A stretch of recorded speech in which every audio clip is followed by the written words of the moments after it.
What is up, guys? It's your boy GRC.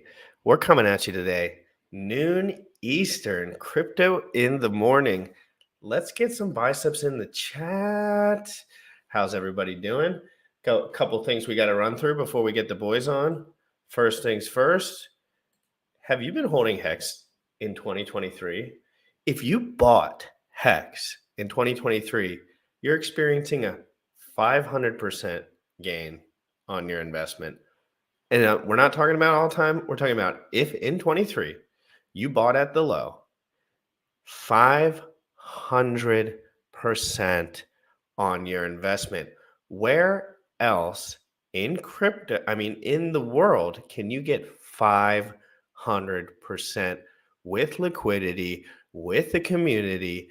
And it's just been an absolute pleasure sticking in this Hex community as, the brutalist of bear markets has, the last 500 days have been tough for all of us, more emotionally than financially. Financially, I never really cared. But if you see here, Richard is on an absolute tweeting tangent. He's changed up his tune. He wants to be more user-friendly. Price 5x in 2023 so far from about 1.9. We're talking about up to 9 cents roughly. All the tweets in the world from the big man. We're happy to see it. And I'm dropping the tweet for the show. We have Just Ask Jesse in the house from Power City. We're going to be talking about stable coins. Yeah, we'll touch on the prices. We'll touch on the macro. But what have people been messaging me about? I want Sam's take on Silicon Valley Bank. A lot of these new guys that are just getting involved, they want to know what's going on. Sam knows what's going on. Jesse knows what's going on. But then the other side of this, LUSD, the shining city on the hill for stablecoins, as DAI and USD crashed to 10% of their value. Remember, these are stablecoins right alongside the crash of Silicon Valley Bank. So we're going to talk about all that stuff. Guys, we'll run the crypto in the morning song. Make sure you retweet the tweet. I'm popped it below right here. We got Just Ask Jesse in the green room. We have Sam Stoll. He's rocking a sweatshirt. He's looking like a spring chicken. Let's go. He's popping it right now. He's popping it. Crypto in the morning, guys. Let's get it. You already know what time it is. Crypto in the morning. Crypto in the morning. Crypto in the morning. Waiting on phone. Crypto in the morning. Crypto in the morning. Crypto in the morning. Crypto in the morning. Crypto in the morning. Waiting on phone. Crypto in the morning. Crypto in the morning. Smoking no blunt on my way to the gym. 11 a.m. and I'm already tuned in. Got me some Hex and I'm making a stay. Got me some heads on, I'm making it rain. Pay me some Maxi and that's just in case. Jim Redden sent me to show you the way. D5 Pro, yeah. Crypto in the morning. Crypto in the morning. Crypto in the morning. Crypto in the morning. Crypto in the morning. Crypto in the morning. Crypto in the morning. Crypto in the morning. Crypto in the morning. Crypto in the morning.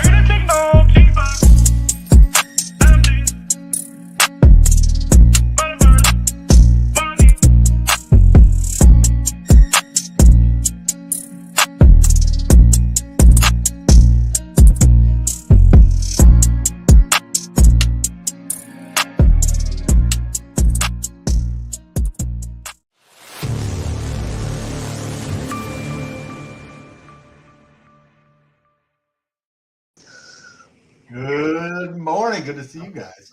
Yo, what's happening, everyone?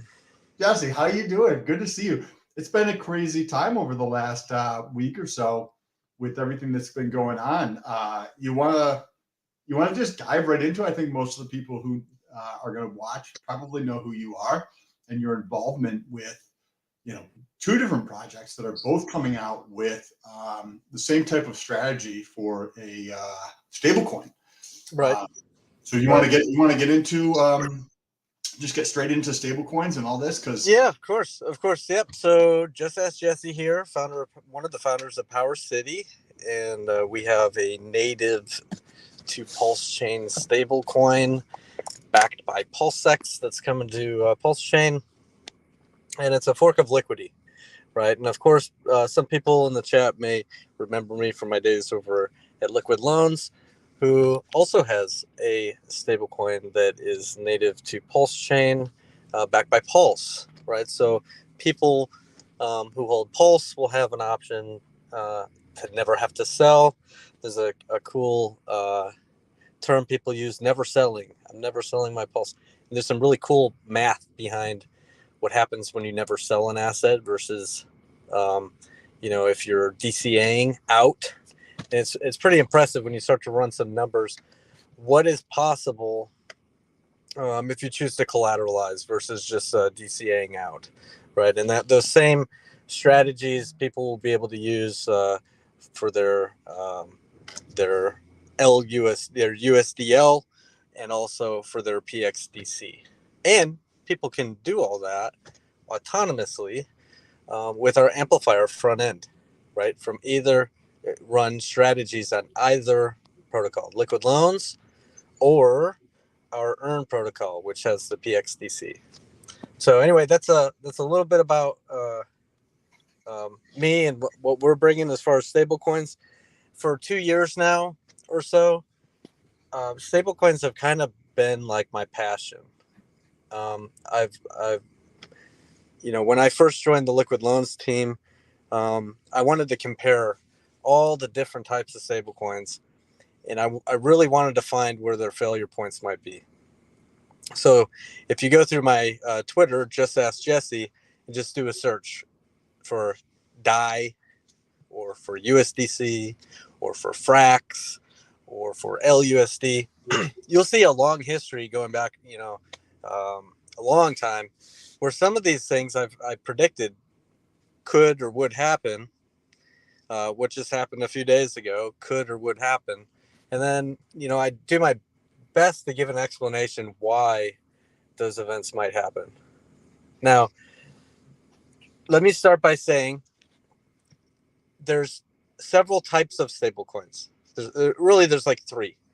Okay, you've got institutionally backed stablecoins, which would be things like USDC or USDT, where you send your fiat to a platform, to a company, and then they collect all that. They control all that fiat, and then they will mint you some stable coins. A lot of that happens behind the scenes. You don't really see any of that. All you know is you go to a place like Coinbase and you use your US dollars that you just wired in or whatever, and you buy USDC, and you just assume you just bought some USDC. And what's actually happening is they have a minting process for all the US dollars that come in. They will be minting USDC for you. Now, those would be called institutional fiat-backed stable coins. But then you have some other types, right? You have some oddball ones like the Lunas, and even to some extent Frax, where they're almost completely algorithmic. So these Can you explain how coins, Frax works? I've never experienced Frax. yeah, so it monitors the price. So they're always looking at the price, and when the price falters, or it goes up and it goes over peg, over $1, they just have an algorithmically applied burning or minting process to try and pump more coins into circulation, or less coins, or burn coins out of circulation, to under the supply and demand philosophy, right? Less supply, the thing should be more rare, people should want it. More supply, people are more likely to dump some, so on and so forth, right? But that doesn't always work, right? And actually, you can get into these things that are could be death spirals, based on these sort of algorithmic coins like Lunas and stuff. They're always under collateralized. The value backing them, that's supposed to be backing them, is not always there, because some of the stable coins are just minted arbitrarily with no backing. All right. So if that gets out of hand, which often it does, you get people who get scared and they go, oh, the backing's not here, not every single one of these that's in circulation is redeemable. Let me go ahead and sell some, let me sell. And when you sell, you're changing the ratios compared to other, things on chain. People notice, other people get scared for the same reason. And you could actually get into what's, a bank run scenario where everybody's rushing to the door, because if you're not one of the first people to sell, there won't be anything for you to sell to get. There's no redeemability because it's fractionally reserved and the price is already faltering on the DEX. So it's like a race to the door to sell out of them.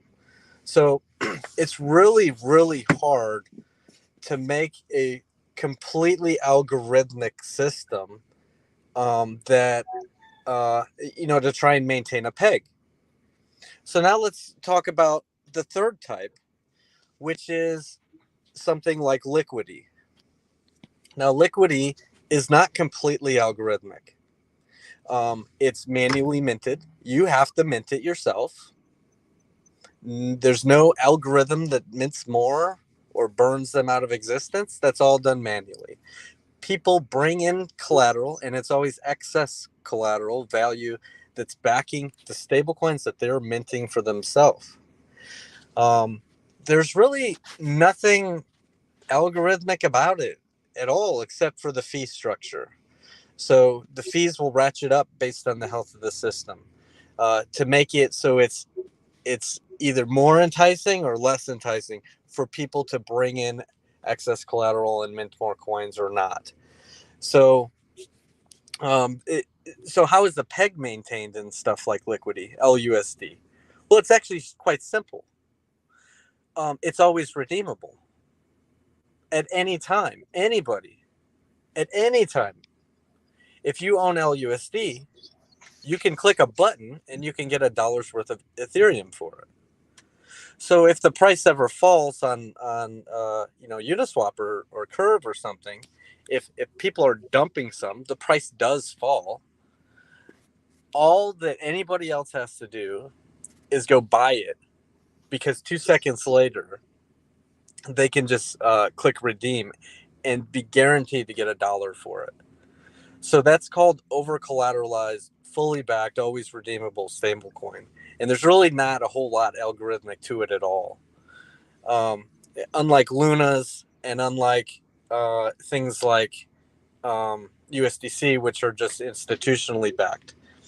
Now, the risks in things like USDC, I've talked about this forever, is because that redeemability is back with a company. You're always relying on that company to have the funds to give to you.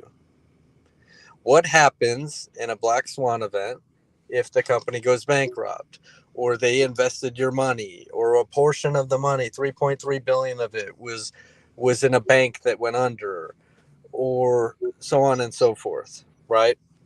You're hoping that the money's always going to be there, and every single coin that's ever minted is always going to be fully backed and redeemable. Now, USDC, there was a big scare a few days back because $3.3 billion worth of their cash, you can go look at their pie chart, $3.3 billion of their cash reserves was with SVB, Silicon Valley Bank. And then they Circle tweeted and said they didn't withdraw that in time. So what happened then is people realize that there's at least 3.3 billion USDC right now that might have no backing. Now, that's not to say that a few days later things wouldn't resolve itself. SVB would, come up with the money, or the government would help them or whatever. But at that moment in time, when all those announcements came out, the fear in the markets was, wow, there's 3.3 billion USDC that have no backing. I don't want to be the one left holding the bag on that, right? So, and simultaneous to that, Circle turned off redeemability. Coinbase issued a statement saying you won't be able to sell your USDC or redeem your USDC for cash. Okay. Now, the only reason that a stable coin ever remains stable, algorithmic, the weird ones like Luna, those never work. I told you how they try and stay at $1. But things like USDC, the only reason they stay stable is because if the price falls off of $1, you should be able to arbitrage back to a place like Coinbase and redeem it for $1. Which means if you find it at 95 cents on, Uniswap, usually that's a good buy. You buy it because 2 seconds later you can go to Coinbase and they'll give you $1 for it. And you just completed that arbitrage and you help peg the price back to $1, right? So that's the redemption mechanism. But Coinbase announced they weren't allowing redemptions. Just before that, it was announced that SVB, who held 3.3 billion of Circle's cash reserves, major problems, right? So you combine those two things, and there was no real incentive for people to buy USDC because there was fear. It was like, wow, if I buy this, will I be able to redeem it later? And it was a little bit of a shakeout. There was, lots and lots of people that said, you know what, I'm too scared. I want to sell this USDC because what if things get out of hand? What if other banks, pop up and say that they also held, some money and they're going under? And what if Coinbase never allows redemptions? Right? So a lot of people started selling, way more people selling than buying, and the price of USDC went from $1 down to 86 cents or something at the lowest. Okay, because of that redemption mechanism being broken and causing some fear in the markets, and people started selling out. Now DAI followed it. DAI, well, first off, all these stable coins are paired to each other on Curve. If you go to curve.fi, you poke around in the pools. Curve is designed for stable coins. Generally, during a stable market, they all help each other maintain further stability. So you'll find USDC paired to USDT, and USDT paired to Frax, and Frax paired to USDC, and USDC paired to LUSD, and everything's paired to each other in these big giant pools in Curve. And it really provides a whole bunch of stability under normal conditions. But when USDC goes down, it does have that Hart's Law effect of dragging everything else down with it a bit. Okay, so combined, that Curve has the majority of all the stablecoin liquidity. Now, also, the collateral for DAI normally sits around 30 to 35% USDC backing DAI. And actually that climbed, that went in almost as high as I think 50% or so as people were dumping out. But DAI is heavily collateralized by USDC. So DAI had no choice because of the Curve pairings and because of all that USDC that's backing it. DAI had no choice but to get dragged down with it. Now, DAI used to be cool in the olden days. Okay? Some people are still dinosaurs and haven't figured it out yet. I really need people to pay close attention.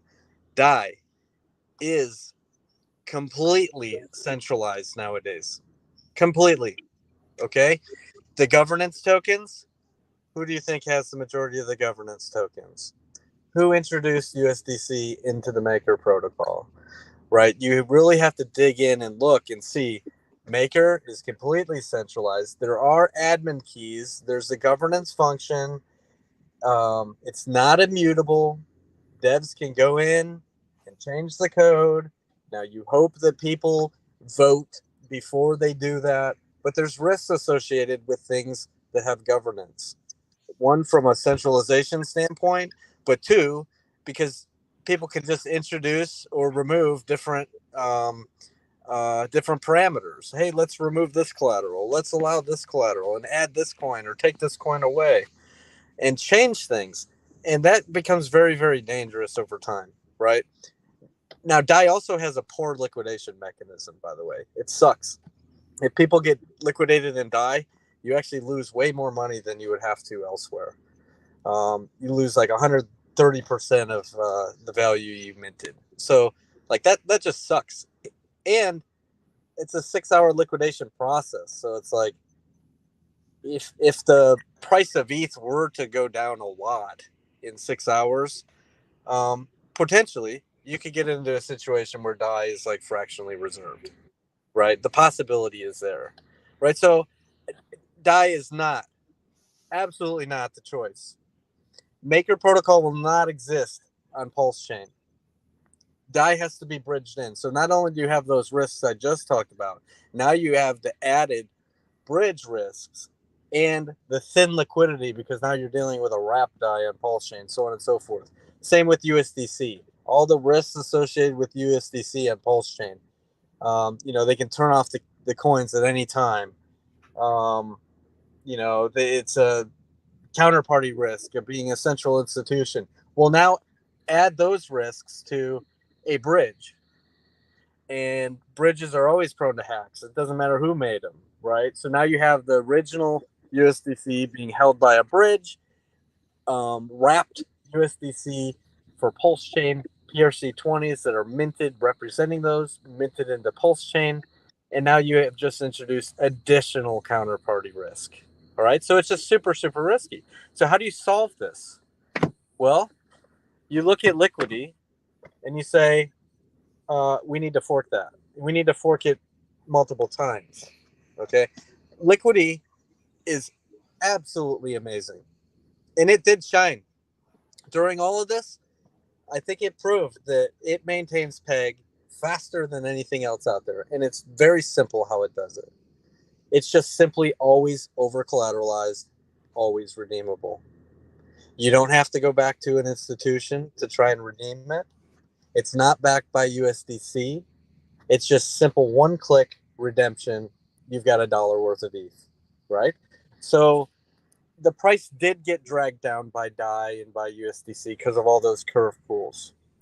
And then the gas prices were really high too during all that nonsense, right? So it did drop. It did not drop anywhere near as far as DAI or as far as USDC, and it recovered extremely quickly. Like it recovered back to $1, like at least 24 hours ahead of all the rest of them. Like, and it was only down for a few hours at most, where it was like, why is it down at 96 cents? That's weird. Oh, it's because Curve is dragging it down.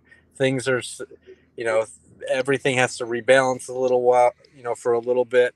The redeemers are getting their ducks in a row to go buy some of it because they can click redeem and get $1 worth of ETH for it right now, right? So it took no time at all for that thing to repeg back to $1. You're going to see the same mechanisms on Pulse Chain with PXDC and with USDL, right? It's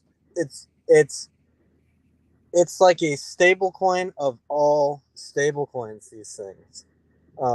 Completely immutable, trustless, always redeemable, always over collateralized. You always know that you'll be able to get $1 worth of the underlying thing for it, whether that's Pulse or PulseX. You're always going to be able to get $1 for it, which means it's always going to stay at $1 on the dexes. It's beautiful. Jesse, some thoughts quickly here. This is all very interesting. I believe DAI announced over the weekend that they're going to be making moves to reduce USDC collateral and then get to the point of eliminating that from the collateral behind DAI. Did you see that? Yeah. So here's what's really stupid about that, right? It's like it's too late. It's not too late. It's like, why did you ever do that to begin with? First off, you have things like Curve, where all these things are paired together. And it's really cool how when you pair two stable coins together, how they kind of keep each other at $1. I'll explain that in a second. Why did you need to collateralize one stablecoin for another highly centralized stablecoin? Like, that's ridiculous. Completely. With an organization like Circle who can just turn the coins off at any time. Why? That was never a smart idea. Except you have to look who owns most of the maker tokens, who made that vote. Okay. Once you figure out who those people are, then it starts to make sense that it's always the guys like Circle who are never looking out for your interests. They're looking out for their own bags. Okay. So governance, in my opinion, for things like stablecoins, absolutely, completely unnecessary. You should be able to have a protocol completely immutable, which DAI is not. DAI should only be backed by ETH, should be over collateralized by ETH, and instead it's got a basket of other nonsense. So here's that chart for LUSD USDC, just to show people how quickly it actually did. This is the 4-hour candle. And as you can see, once it dropped below that dollar point, we're talking about 4, 8, 12, less than 24 hours to get back, which is pretty good, because being that USDC was down for the entire weekend. So I think that's important to know. Like you said, it did spring back faster, like a spring chicken. And I wanted to talk more about the failures of the SVB bank. And because I don't know much about banks, if I'm being quite honest. And I want to know what happened within the banking system to cause such a worldwide news event. What happens behind the scenes? And this is for Jesse and for Sam, because they both probably know exactly what happened. And what is this compared to, and what is going on here? Jesse, you have any thoughts on this? What's going on with SVB? Yeah, worldwide news, right? Guys like me looking at the computer, SVB Bank. What's going on there? What happens, and what? Obviously, I understood the holdings were USDC, and that's why USDC was going down, being that I kind of only pay attention to crypto. But what happens over at the bank? What are they doing wrong, and what is going wrong over there? I can talk about it. Yeah, real quick, though, I think you'll get into the bonds and stuff. You'll get into the nitty gritty. But real simply, from my perspective, whenever you give your money to an institution, whether it's a central exchange or it's a bank, they're going to do whatever they want to with that money. It's no longer yours. They're going to invest it, and they're going to lose it. Because you can't invest forever without having a loss, right? You can't do it. I can't do it. And some nerd sitting in a bank cubicle can't do it either, right? They're going to make mistakes, and they're going to lose money, and they're going. You got to be a nerd, Jesse. I mean, it's a family-friendly show. He could be a nice guy.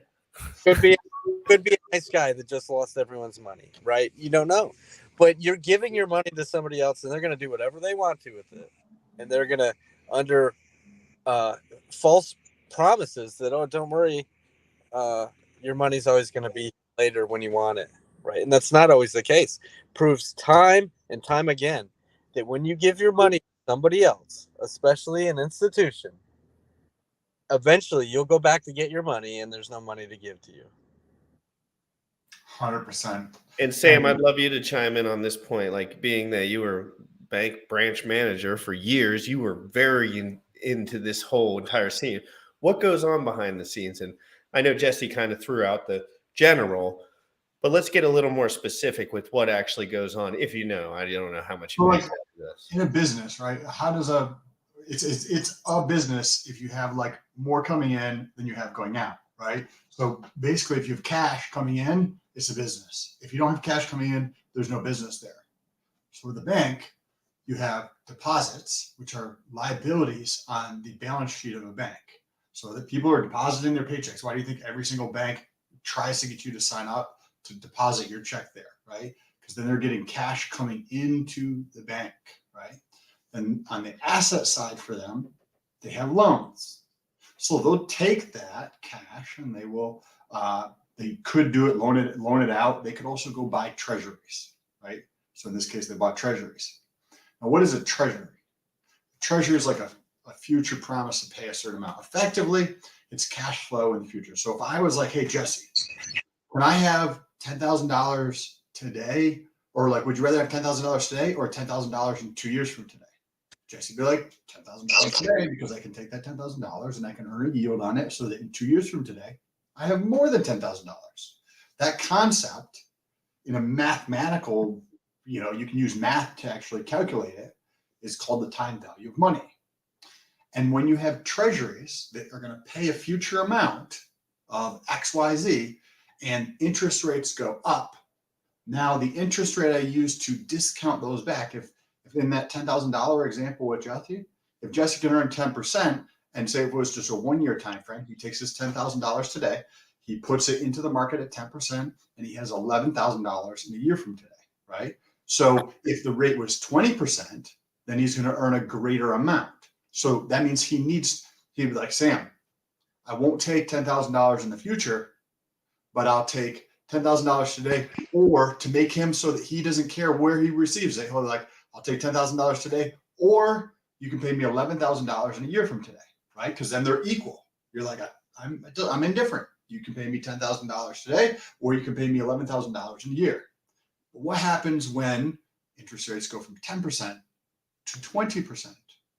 Now he's like, yeah, I'll take $11,000 in a year from today. But then a month later, interest rates go from 10% to 20%. Now this is analogous to the Fed raising rates tremendously, right? And so rates go up. Now Jesse's like, hey, that $11,000 is as valuable as it was, because I'm actually losing money on that, because I could be earning 20%. So when you take that future money and you bring it back to the present, right? Because you want to make sure they're equal, right? What would that be equal to today? Say if it was 1 day later. We do the transaction, 11,000 in the future or 10,000 today. Now rates have doubled, and then you have 11,000 in the future. That's the obligation. What should the price be today? And it's less than $10,000. So effectively, SVB has all these treasuries on their balance sheet as an asset. The Fed raises rates. When rates go up, as we just described, the prices go down of the bond. So now you have your liabilities, which is money coming in, right? Think of like your bills going out the door. It's a liability. Even though it's cash, you have to flip it around because it's a bank. So you have your expenses of $2,000 per month, and your income drops to $1,500. So they run out of money. Yeah. They just run out of money. Yep. Like, it's plain and simple. Like they are having more net out than net in, and it comes to a sticking point at one moment. And then they have to make a decision. And I guess the decision in this case was they had to start liquidating some of their assets. I mean, it's crazy. Then this is exactly what we're trying to get away from in crypto, right? Like, this is what human failure is really what we're trying to get away from. And that's what it seems like LUSD, and it makes me so happy. I'm so glad that everyone's not like, LUSD sucks too, because I'm totally aware that DAI and USDC are centralized as shit, right? And it's not really crypto, but Jesse's over here forking products onto the Pulse chain, which we're all excited about, which he is confident in. And we looked at the chart. It seems as if this could be a good decentralized protocol for stablecoins moving forward. Is that what we feel, Jesse? Go ahead. Well, Jesse, I want to preview this. So I'm going to paint a picture, and then I want to actually ask you a question about USDL. So this is the preview to this. And then I have another question on this. Okay. What do we know that happens with capital over time? It centralizes, right? Mm-hmm. So we have a decently medium-sized bank that fails, right? People who don't pay attention to this stuff, which is most people, don't, and they're running their own business, right? Like, they have like all this other shit going on in their life. They don't pay attention to fractional reserve banking. They don't pay attention to centralization and decentralization and crypto, etc. So you have this decently large bank that fails. And then you see worldwide news around this. So depositors, and there's just a report this morning that I saw, CNBC, Bank of America has already seen a $15 billion increase in deposits. Okay. Just for example, to like back up what I'm saying is the truth. So we have several very large banking institutions that are going to tremendously benefit from this SVB going down, Silvergate closing, Signature closing, right? These are the different 3 banks that have closed effectively over the very last short period of time. These deposits are going to go somewhere. And if the perception is, because the Fed has said this, too big to fail for the largest institutions, that means that money, the dollars, are going to migrate to these largest institutions, right? I think we probably agree on this, right? The smaller ones, for people who have a lot of money, are going to think, hey, I want to protect myself, right? If you have $6 million in the bank, right? For Joe Schmo, who's got 20 grand in the bank, like, it doesn't really matter. But for somebody who has well over the FDIC limit, they're like, oh shit, I need to do something different. It could be better in their mind to put it at the biggest place. You know, you have JP Morgan, Bank of America, and then there's like I think it's Citi or Wells Fargo or something. So that the capital is going to centralize, right, as time goes on, which we've already seen. And it makes it easier for the implementation of a CBDC by nationalizing the top several banks, right? So say this plays out over the next 24 months, right? Because I would bet that we're going to see more bank closures. There's Silicon Valley Bank and Signature Bank weren't the only ones who were stupid in terms of running a bank, right? And the Fed is intentionally working against them to destroy them, in essence, by reducing the value of the things that they call assets on their balance sheet. So to tie this back into USDL, we have bank values that are, in my opinion, going to increase. Capital is going to continue to centralize at the top of the chain for banks here in the United States and globally. And this causes an easier path for nationalization of the largest banks, which means the government is now going to be the bank, right? Which then they can just say, hey, bro, they're already doing this in Nigeria. Hey, bro, you no longer have that USD and you only have a CBDC, right? In terms of US dollars. And the idea that USDC as a stable coin is like a good thing, I have really trouble grasping, or USDL or any stable coin, from the standpoint that, like, if hypothetically my girlfriend were to die and she's in bed with me and she dies, is it a good idea to keep her dead carcass in my bed? No. That dead carcass is the US dollar. Like, why have something that is dead? You already fucking shot that shit, right? It's the deer that's limping along to take from Orca, right? You shot the deer is going to die. You're on the trail. You're like, okay, cool. There's more blood here. Okay, there's more blood over there, 3 feet away. Cool. Let's keep following this trail of blood from the deer that you just shot, because you know, without any doubt, that this is going to lead to a dead carcass. Why have USDL? Why have any stable coins? Because I don't believe that's the future, personally. So, in what you're saying is basically you don't think that, why do we have stable coins, right? It's because of the risk. It's like you go risk off into stable coins. And what you're saying is that's stupid. It doesn't make a difference. Why wouldn't you just put it in something that's an asset, that like Bitcoin or Ethereum, something just better in that essentially like that? What do you think, Jesse? Or real estate, or if somebody likes gold. Yeah, exactly.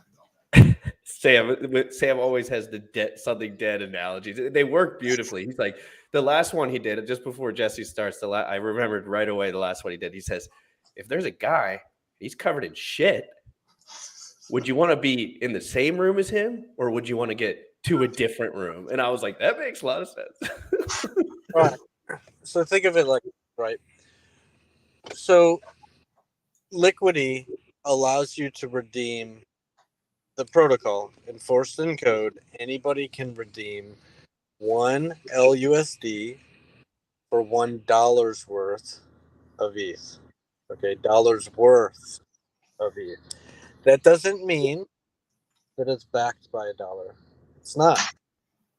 It's only $1 worth, which essentially means it's just a measuring stick, right? The measuring stick that people like to use is $1, regardless how much it's worth, how much purchasing power the dollar gets you. the measuring stick is, and for a long time will continue to be, a dollar. So if that measuring stick, if the dollar, right, starts to lose more and more and more purchasing power as it has, you should continue to see things like Bitcoin and Hex and Pulse and all these other things just continue to go up in value against the dollar. And because you can mint off of those and use those as collateral, you'll just still continue to use things like USDL or PXDC or LUSD simply as a measuring stick to get you a dollar's worth of whatever you want. But that backing it is still going up, and that's different than USDC that brings in actual dollars, and you know that's what they have available to mint. You could argue that if the dollar goes to shit, um, theoretically, could you see trillions of dollars flow into Circle? Well, no, because trillions of dollars don't actually exist. But you could see a weird scenario where Pulse goes up in value a lot, hundreds or thousands of bucks or something, and you could actually mint these coins called USDL or Pulse X dollar coin that are simply redeemable for a dollar's worth of its underlying collateral, either PXDC or Pulse, respectively. You could actually have more value in these liquidity systems because the collateral has gone up in so much value against the dollar. It's just a measuring stick, and it's just a name. It's just a ticker symbol. It is not actually backed by a dollar. In fact, you could do a liquidity fork and back it against any. You could have it redeemable for anything, a value's worth of anything you want, right? So you could do a liquidity fork and say, I want this thing redeemable for 100 pesos worth of Pulse, or 100 euro, €1 worth of Pulse, or £1 worth of Pulse. You could easily do that with a liquidity fork, but you don't actually need to. You just make it redeemable for dollars worth of Pulse, and Pulse is welcome to do whatever it does, 1,000x, 10,000x, millionx, and it's still always going to be redeemable for a dollar's worth of it. Don't you see that hinders, in my opinion, the longevity of things like liquidity, or liquid loans, and I'm like a fan of I like that. I mean, I'm not trying to be fun here, but like in my mind, not at all, because the value of the dollar at some point is going to be say 100x less than it is today, right? And I personally believe it's probably going to happen sooner rather than later. Whether that takes 36 months or it takes 12 years, I don't know, right? But that's what I do see in the future, right? If something else doesn't happen, I think that we'll all be in crypto, and you could theoretically like just pass digits from a bank account to USDC so that people have USDC as a crypto, right? Because it's just digits, not like actual cash. But like, at some point, a dollar's worth of something is going to be so trivial, right? So that you just get, Pulse's XYZ amount has gone up in relative terms to something, and now there's 50,000 USD, but that in reality can only buy you a cheeseburger, right? Like because the devaluation of the dollar as we go on in time and continue printing. Right, of course. But it's just a measuring stick, right? So if the Pulse, if Pulse or PulseX is going up against that declining value of dollar, okay, so just more of them are minted. It's really not a big deal. It's just a measuring. Good. No, I love that. I love that answer. You're 100% correct. I completely agree with you. So why not call it something else, or is it in the works where you could change the name of this in the future? Well, anybody can build a front end and call it whatever they want, really. But it's always going to be worth one of these is always going to be worth $1 worth of its underlying collateral. And the underlying collateral may go up in value, which means more and more and more of them just continue to be minted over time, right? So that's there's really not a problem with that. What other measuring stick would you like to go off of? I mean, you could have it redeemable for 100 pesos. Is that more preferred? No, nobody knows what that means, right? Unless you're in South America. What about using something like that? So gold has been around, right, for 5,000 years, longer than any fiat currency, and presumably will be around for substantially longer than any fiat currency, right? There's a specific law out there that says if you want to estimate how long something is going to be around, you look at its previous past, and that's your best estimate from a statistical standpoint of how long something will be around. I forget the name of it. And so something's been around for 5,000 plus years. Your best estimate is that gold's going to be around for another 5,000 years versus like, hey, if the US dollar's been around. Let me pause you for a second. What do you value gold at? Wouldn't you use a metric in terms of weight of gold? And what is that worth to you?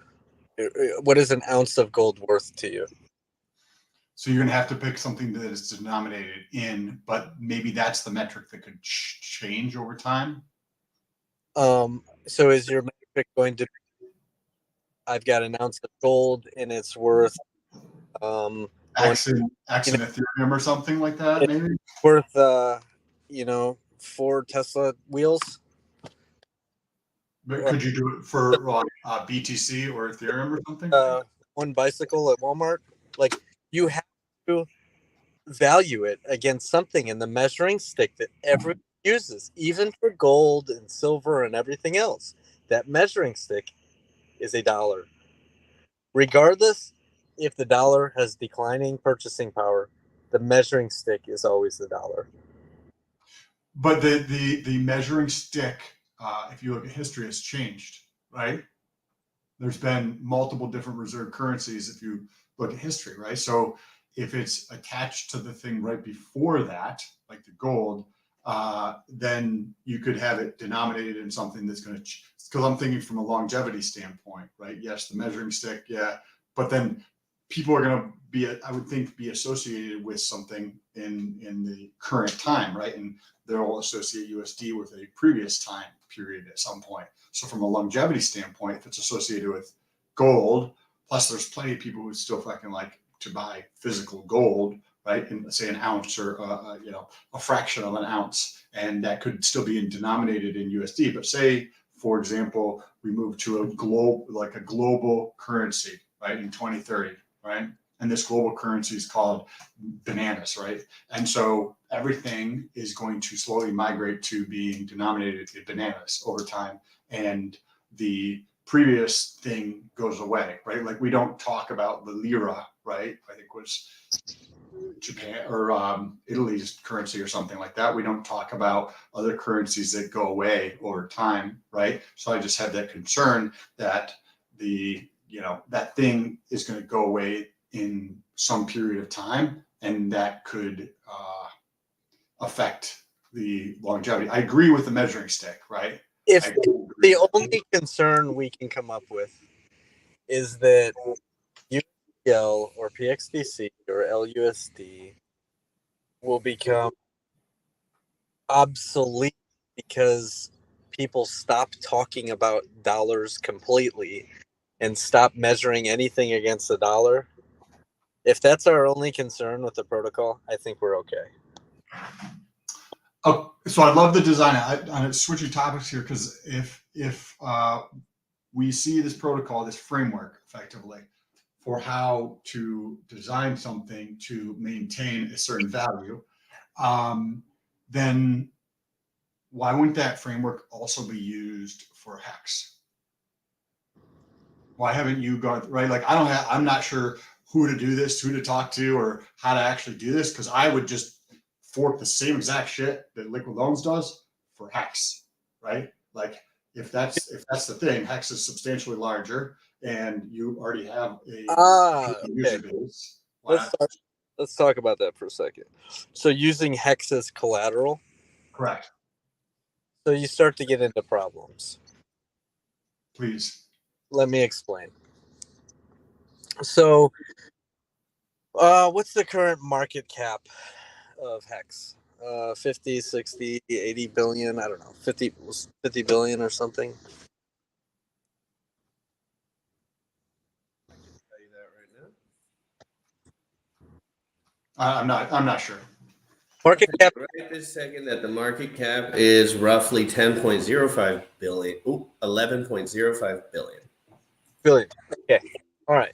We'll go with that. 11 billion. But that's not counting all the coins that are waiting to be minted from state, right? So if you count all those, I think it's probably closer to 50 or 60 billion. Now, market cap is normally a vanity metric because it doesn't really mean anything for price action. It's just simply the price multiplied by the supply. Okay?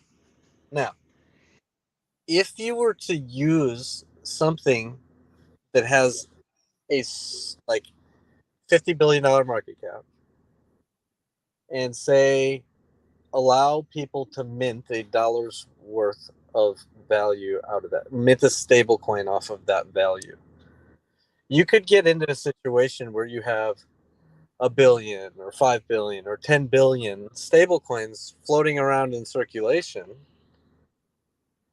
but the underlying asset itself only has a liquidity depth of between $3 and I don't know $7 million. Okay, it starts to get really weird, right? Because now you have more stable coins in circulation than you have available liquidity of the thing that collateralized those same stable coins. All right, so now essentially you could look at hex as if, okay, let's say you've got that, we'll go with that low number, 11 billion. There's $11 billion worth of hex. But that's not $11 billion for everybody. That's just for, it doesn't take much selling pressure before that drops really, really drastically. So that's really paper gains or future hopes that people will be able to realize all that value, right? When you're holding something like hex in your wallet, the hopes is that in the future, you'll actually be able to retrieve that much value. When the liquidity pool only has $3 to $7 million in it, right? So that at this moment in time can only happen for a few people. So you don't want at this moment in time people to mint billions and billions of dollars worth of stable coins, because now you have the same problem. And I'm not even saying it's a problem, but now what do you do with the stable coins? Now you have all these stable coins that you have to pair to other things. And let's say you go and pair it to ETH. Okay, you pair this hex collateralized liquidity thing. You take that hex dollar, okay, and you pair it to ETH. Okay, will people getting people to value that on a DEX is it's hard, right? Because who's gonna do the redemptions? When when people decide they're going to start selling out of it, when somebody market dumps a bunch of these hex dollars, okay, and the price comes off $1, and it's now 95 cents or 90 cents, you now have to have somebody that comes along who says, I want to buy that back up because I want to redeem it for $1 worth of that hex, which only has a liquidity pool of $5 million. And now you could actually get into a situation where people are not doing redemptions. They're too scared to do redemptions because they're going from one thing that just depegged, asking them to repeg it to $1 to get $1 worth of hex for it, even though they won't be able to get that $1 worth of hex back out from the liquidity pool. It seems like a pretty loose argument from the surface level, because you're predicating your liquidity or loans. And let me say it like this instead. You literally would get into a situation where you have more stable coin market cap than you have available hex. like in the pools. Look at liquidity, okay? What you see is there's 200 to 300 million LUSD available, and there's way more than that ETH available in all the liquidity. I think you'll actually see the same for Pulse. You'll see that you have anywhere between 1 and 300 million USDL out there in circulation, but actually it'll be kind of proportional to the pool, the available liquidity pools for Pulse, and also for PulseX. It had $1.5 billion sacrifice. You're going to see a lot of this stuff out in the market. You're going to see all sorts of trading activity, single-sided staking pools. There's going to be lots of tradability for PulseX as well. Right? But there's also there's always going to be a proportion of liquidity that is smaller than market cap. Like that's like you know what I mean? That's like common sense, right? So if you look at the exit pool as Hex ETH, yes, there's $5 million, but there's like peripheral pools galore, and this is in the middle of a bear market, right? So if you figure that if you think that Hex is going to be more valuable in the future than it is today, then what's going to happen to liquidity independent of new players coming in? Liquidity is going to grow because Hex is going to grow, even if no new players add liquidity to any pool, period, right? But that's not how it actually plays out in the real world. The real world is new players come into the marketplace and add new liquidity to new pairs and new things. So the idea that a USD valued Hex, same thing with liquid loans, is going to the USD amount is going to be growing at like so much faster of a rate for so long that the value is going to grow bigger than the Hex liquidity over time is a very loose argument in my mind. Like I wouldn't say that that's well. The argument to make is the redemption, right? You have to have people that are willing to run the redemption, and people are willing to run the redemption because there's plenty of liquidity behind that redemption. So with let's just take LUSD for example. You can Sam's gonna jump off. Jesse, please finish this. But because this is we should have more time. I haven't made an appointment already for 1 o'clock, so I got to run. Sam, we have a 6 p.m. Saturday. We're doing HSI auctions with Crypto Sloth. Perfect. Hey, that sounds good. Jesse, I appreciate the info, Jesse. That was a great back and forth. You opened up the minds of a lot of us. I was paying attention a lot. I mean, I'd love to carry this conversation on more in the future. But hey, I'll talk to you guys. Peace out. Yes, Sam. Later. So let's take LUSD for an example. You can redeem 1 LUSD for $1 worth of ETH. All right. So when LUSD, if it falls off of $1, all right, you go and you buy some, and you're going to get $1 worth of ETH. Does that mean you want to hold that ETH? Not necessarily. You want to realize those gains you just made, usually right away. So you can exit back out to Coinbase, or you can use that and just put it right back into stable coins again and just instantly realize, your 5% or 3% or whatever gains that you just captured from helping repeg it, right?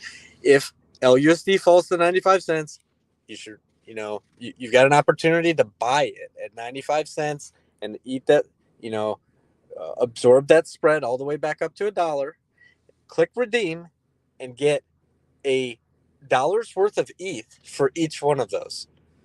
All right. You have instant gains, but most people will lock those gains in immediately, and they'll swap that ETH back into other stable coins so they can do this all over again.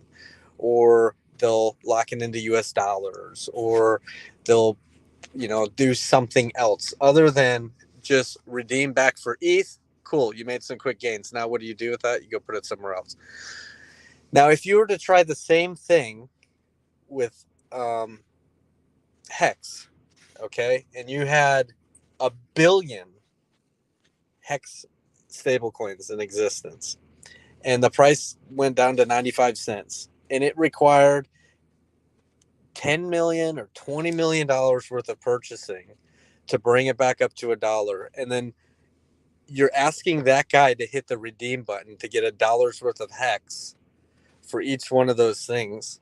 Yeah, he's getting Hex at a discount essentially at that moment in time. Kind of, he used his cheap stable coins to get $1 worth of hex, but now he has $10 million worth of hex, and now the liquidity pool that supports hex is smaller than what he just had to use to peg the value of the stablecoin back up to $1.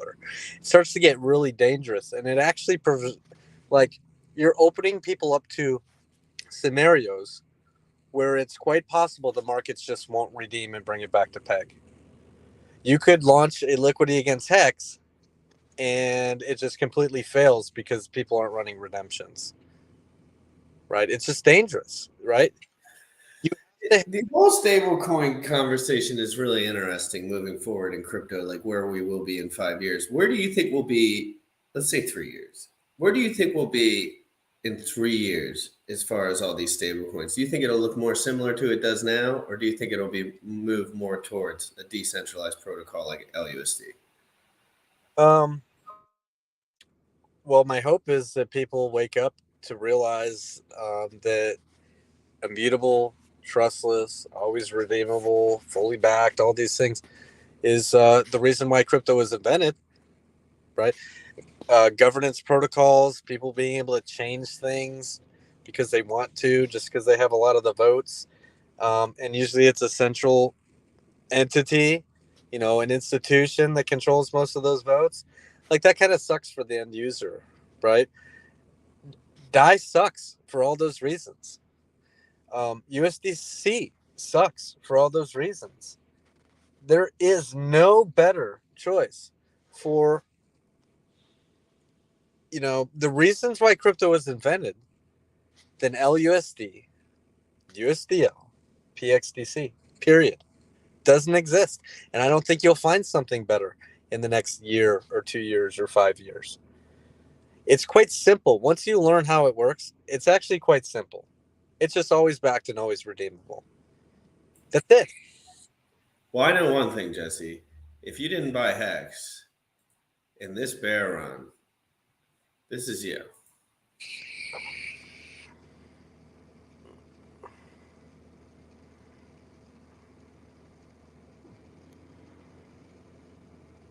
Rip. Yeah, that guy was cheating on his girlfriend, so he decided to hang out the window, and then he fell into the trash can, butt naked. But no, Jesse, before we go, I wanted to just say, how are things going with Power City? Any updates that you want to give us? I just dropped your Twitter and the PowerCity.io website. There's Just Ask Jesse below. He's one of the 10 guys that I have my notifications on for. He doesn't just tweet to have it. Well, sometimes he memes it up. But generally, when he's tweeting, it's a very interesting conversation that he's having about these stable coins, about the markets in general. And any updates about Power City? What are you seeing with Pulse Chain that you like? Obviously, is it exciting you that Richard Hart is starting to tweet like crazy again and have a really good attitude? Yeah, so that's really positive. He's giving all sorts of updates. I do find it funny where, like, that doesn't mean that testnet v3 is like in the next 10 minutes, right? He had some funny tweets out there too. He generally seems to be in good spirits, which I think is because we're getting close and he's getting excited too, and we're all getting excited. Power City side, we've got some really cool tools that we're anxious to let people play with on v3. We've got an auto compounder that people can play with. We've got a stablecoin platform people can play with, and you can earn some yield over their Earn protocol, which, by the way, has the most badass logos you've ever seen in crypto, right? The PXDC coin and the Earn token. Those logos are awesome, right? Worthy to hang on your wall behind you there.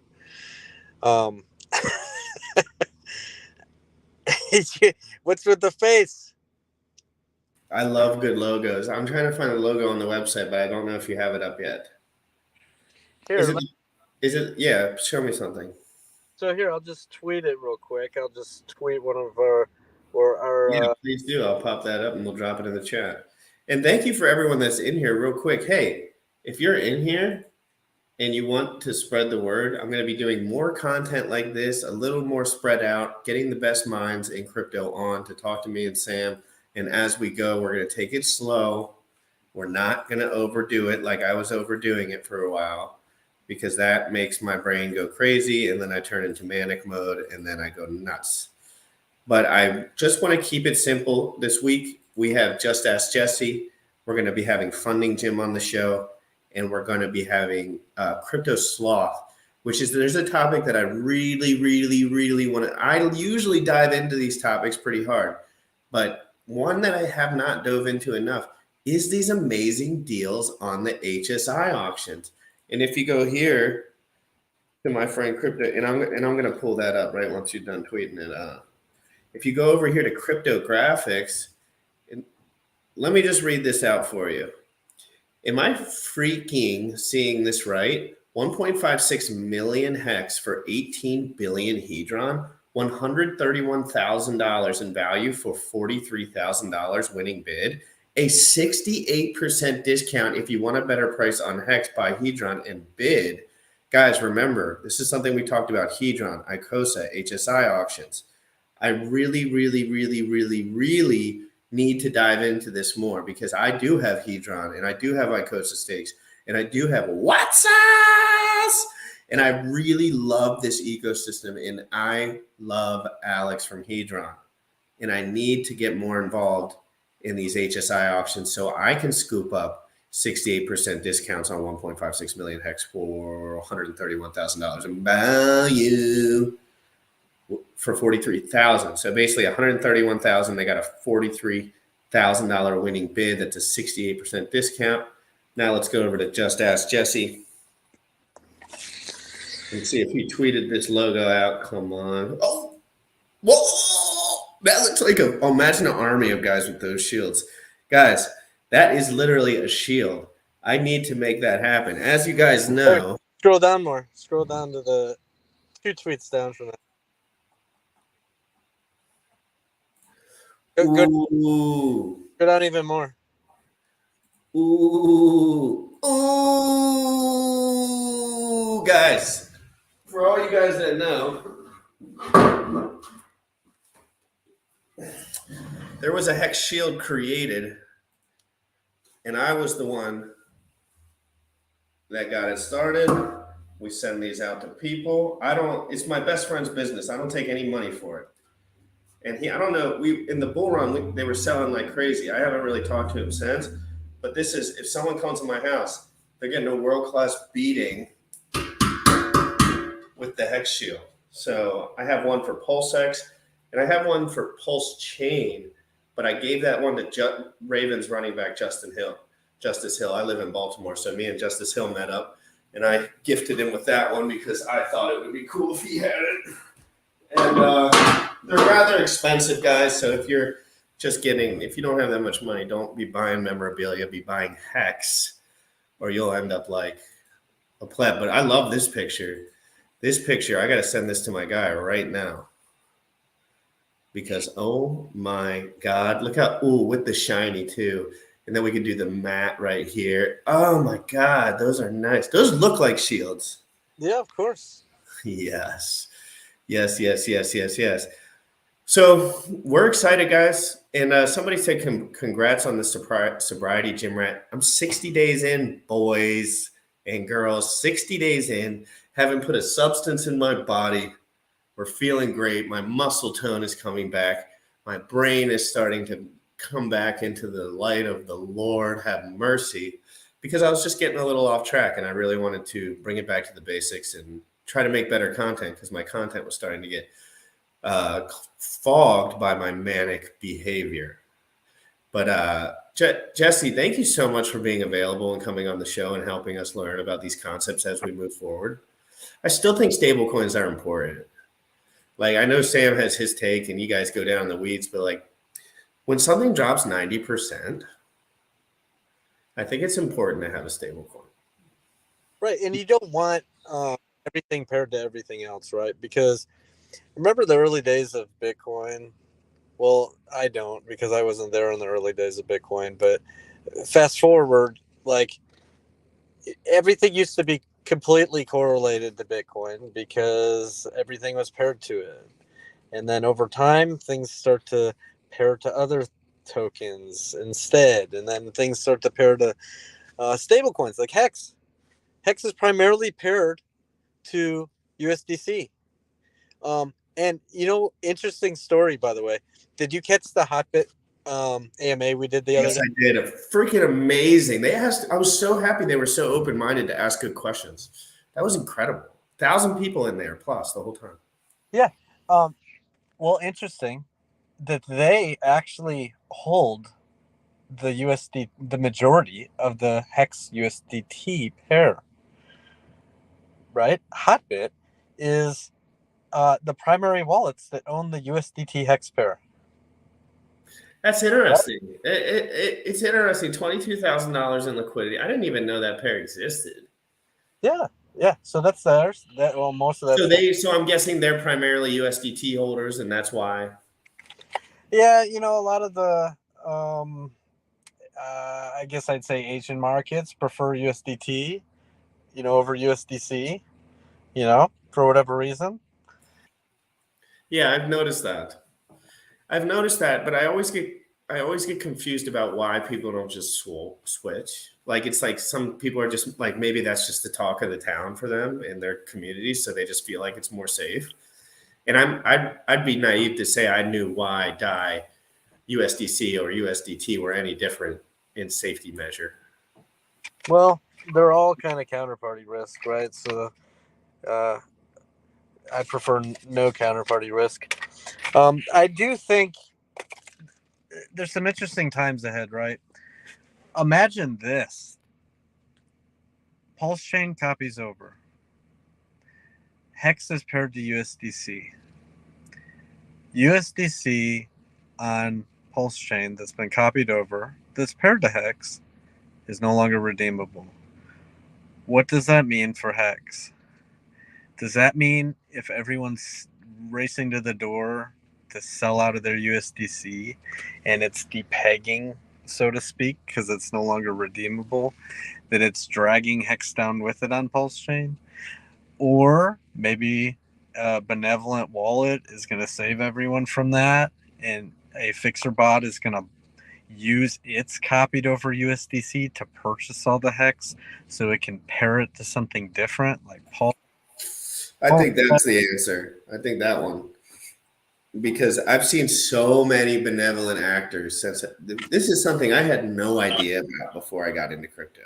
I did not know there were people rich enough, and I just didn't know really super rich people shit. And what I've learned about super rich people shit is that they will do stuff that is primarily directly beneficial to the group as a whole, because generally they don't have to sell out of 1% of their asset anyway. Right. So they just want to keep the system going. And this is something you notice when they're not just the biggest wallets in the world. There's like really medium whale wallets, small whale wallets that do this all the time, because frankly, there's not enough liquidity for them to sell out of 100 times over. Right. So why would they be doing that and just taking one of their stakes or one of their, one of their portions or one of their wallets and doing something like that is what really seems to me like what's going to occur. Like I feel like they're going to do what's in the best interest of the group in order to keep the group thriving, especially for the holders that don't need so much money and liquidity because it's so negligible to them. Right. So the first 48 hours pre-bridge, it'll be super interesting what happens with that Hex. Does it stay paired to USDC? Does it get bought out by a benevolent entity that pairs it to Pulse instead, so that it can have a chance? Or,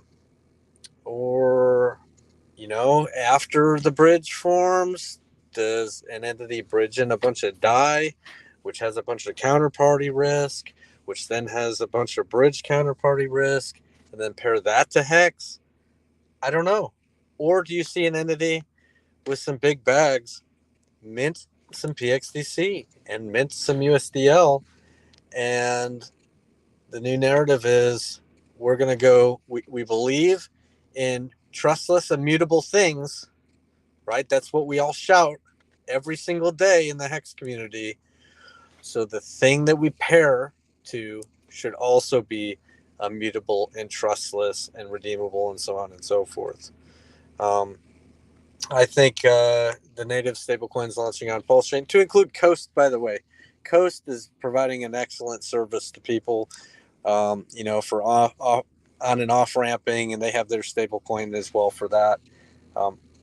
It's going to be a beautiful ecosystem. We don't actually need, besides new users coming in, we don't actually need to rely on things from ETH to pair to keep ourselves alive on Pulse Chain. We have everything we need inside of Pulse Chain, and I think that's a beautiful thing. Yeah, and I think that's where we'll end. Yeah, I really appreciate you coming on. I'm super excited for Pulse Chain. I'm super excited that the markets. I was looking at the DXY and talking about that with some friends this morning, and I mean the U.S. dollar is absolutely just nuking compared to everything else. And it's very likely that we are in a good economic position once again, or whatever like that means. Like it seems like, but crypto's the first mover, guys. One thing you'll learn as you stay in here longer is Hex pumps hard, fast. It's kind of a leading indicator because it's lower liquidity, right? And then you'll see these other things kind of move up slower. They won't do as many X's, but they'll move up significantly compared to where they are. But Hex has super low liquidity, guys. We're talking $14 million in liquidity. In the grand scheme of things, that's nothing. And that's the reason why it shoots up so fast. So just hope everyone hold, pay attention, focus. Just realize this doesn't all happen in one day. It takes years and years and years. The price will do crazy things. It'll go down crazy. It'll go up crazy. You just need to relax. I don't like watching people get FOMO. And I'd want everyone to take a breather, get experience, learn this information. You don't need to pay someone to do everything. You don't need to figure this all out in one day. You need to buy some crypto, DCA, hold it, and it will do more X's than any job or anything you could possibly imagine. So you just need to figure out what's going on. Security is most important. You need to have a hardware wallet. You need to understand about self-custody. You need to get a 24-word seed phrase with a passphrase on your MetaMask, 25th word for extra security bonuses. So the lower the liquidity is, the faster it moves. Yes, granted, people are buying it. Yeah, like if at a constant, the same amount is buying into two assets, and one has super low liquidity and one has super large liquidity, the one with low liquidity is going to go up exponentially faster depending on how much lower the liquidity is. And that's why Hex is so special. It's all traded on chain. It's pinched onto that DEX where everything else is on every centralized exchange, and there's not that much Hex actually available as well. Hex was created for price appreciation and to earn trustless yield. And Richard is very good. Whoever is involved in these entities, they are extremely good at market making these liquidity pools. And then Alex from Hedron and those guys learned this stuff as well, because if you look at those two liquidity pools, they look very similar. But anyway, let's be done with talking all this crazy stuff. I can't wait for Pulse Chain. I'm so happy with the 5x, 500% in 2023 that Hex has done. Hedron, Icosa, that's Saturday, 6 p.m. Eastern, HSI auctions with Crypto Sloth. And then I think I'm gonna try to get a show with Funding Jim. Powercity.io, guys. I'll type it in the chat. That is Jesse's project, and there's about 7 people on the team. Go ahead and check out their website and start looking into that. Make sure you follow justaskjesse.eth. And I hope everyone has an amazing day. I'm going to close it with the Crypto in the Morning song, guys. Everything is going well. My brain doing good. I'm coming back, slowing down, trying to be better every single day as we do. Jesse, any closing words? Well, congratulations on your sobriety. Awesome. Thanks. Awesome. You got to keep your mind strong and those biceps. Because, by the way, the PXDC shield. Just saying. Yeah, I'm going to get him to mock one of those up ASAP. He's my best friend in the world, so he doesn't mind mocking one up, and then I'll do some cool pictures with him, and I'll send it over to you. Awesome. Have an amazing day, Jesse. Have an amazing day, everyone in the chat. Make sure you're protecting what you're looking at on the internet. and staying focused on your life goal. Don't be living someone else's life goal. All right. Have an amazing day. Crypto in the morning, DeFi proof. I'll see you on Saturday, and I think I'll see you on Thursday night as well. You already know what time it is. Crypto in the morning. Crypto in the morning. Crypto in the morning. Waiting on phone. Crypto in the morning. Crypto in the morning. Crypto in the morning. Crypto in the morning. Crypto in the morning. Waiting on phone. Crypto in the morning. Crypto in the morning. Smoking a blunt on my way to the gym. 11 a.m. and I'm already tuned in. Got me some hacks and I'm making a stake. Got me some heads on, I'm making it rain. Pay me some maxi and that's just in case. Gym ready, sent me to show you the way.